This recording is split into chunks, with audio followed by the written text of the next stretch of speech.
everyone that is special. A chocolate so special, you call it Rebello.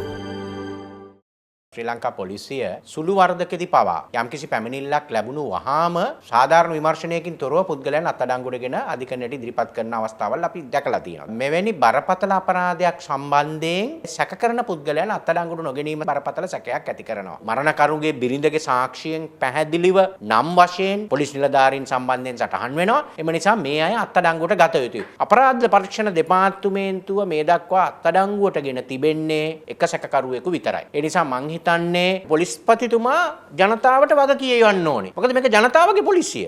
Embilipitiya මහඇල ප්‍රදේශයේදී පසුගිය මාස 4 වෙනිදා රාත්‍රියේ පැවති සාදයක් අතරතුර ඇඹිලිපිටිය මූලස්ථාන පොලිසියේ නිලධාරීන් පිරිසක් සහ සාදයට සහභාගී වූවන් අතර ඇති වූ ගැටුමකින් තුවාල ලැබූ සුමිත් ප්‍රසන්න නම් තරුණයා මිය යන්නේ ජනවාරි මාස 7 වන දිනයි.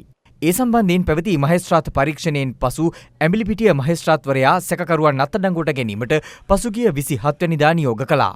සිද්ධිය සම්බන්ධයෙන් චෝදනා එල්ල වූ ඇඹිලිපිටිය හිටපු සහකාර පොලිස් අධිකාරී WDC ධර්මරත්න අත්අඩංගුවට ගැනීමේ අදාළ නියෝගයෙන් දින 5කට පසුවයි. සිද්ධිය සම්බන්ධයෙන් චෝදනා එල්ල වී ඇති අනෙක් සැකකාර පොලිස් නිලධාරීන් මෙතෙක් අත්අඩංගුවට ගෙන නැහැ. චෝදනා එල්ල වී ඇති අනෙක් සැකකාර පොලිස් නිලධාරීන් සේවා මාරුවීම් ලැබ මේ වන විට වෙනත් පොලිස් ස්ථානවල රාජකාරියේ නිරත වනවා. අපරාධ පරීක්ෂණ දෙපාර්තමේන්තුව ගෙන යන පරීක්ෂණ පිළිබඳවත් අපිට බරපතල සැකයක් තියෙනවා. ස්වාධීන කළයි කියන පොලිසිය හැසිරෙන ආකාරය, විශේෂයෙන් පොලිස්පතිවරයා හැසිරෙන ආකාරය ගත්තොත් එහෙම මේ පොලිස්පතිවරයා ඉතිහාසයට දූෂිතම නීතිය විකෘති කරපු ජනතාවට පොලිසිය තුළ තිබෙන විශ්වාසය බිඳහෙලපු අධිකරණයට ඒ වගේම නීතිපති දෙපාර්තමේන්තුවට පවා පොලිසිය සමග තිබෙන සබඳතාවය වඩාත්ම දුරස් කරපු පොලිස්පතිවරයා බවට මොහුපත් වෙනවා. මොකද හේතුව ඔහුගේ සිකියුරිටි එකේ හිටපු කෙනෙක් මේ. ඔහුගේ ඉතිහාසයේ ගජමිතුරෙක්. අපි බලාපොරොත්තු වන ඉදිරියේදී පොලිස්පතිවරයාට එරෙහිව ශ්‍රේෂ්ඨ අධිකරණය තුල කරුණු 4ක් පිළිබඳ මූලික අයිතිවාසිකම් නඩුවක් පවරන්න.